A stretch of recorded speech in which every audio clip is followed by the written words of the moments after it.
pohjien trankai. Vielä pakkat pohjissa on kuta saktitin tua. So farligt ruang neu. Kantin mun trông chuyện tuona tangseu moyang mu. Kei song ta sai sel don kan ram tan ya.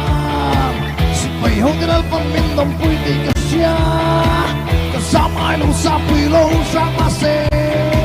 Malampanin ka sai sel don. We're taking up in a size and door. Gangnam dance all over to do that. Come on, come on, let him song he. Come on, I so ram ta. Kay song a size and door, come ram ta ya. Sipay ho kala pangin ng pwede kasya. Kasama ay lo sa pilo sa mase. Malampanin ka size and door.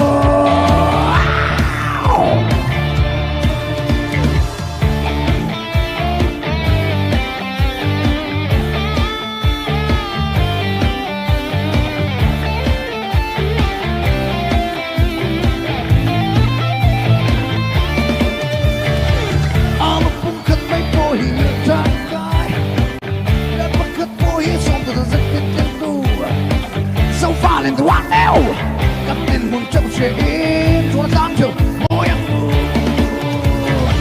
cây sông có sai sẹo đôn cần rắm ta này ya xịt bay hốt tới đất bóng lên không quên đi cả xa sang ai lâu sao bị lâu sang mà xe mà lâm phân lên cả sai sẹo đôn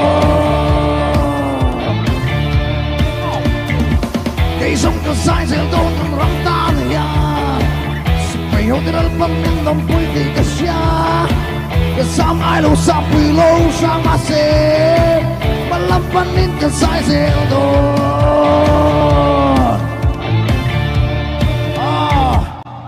Ale, hello be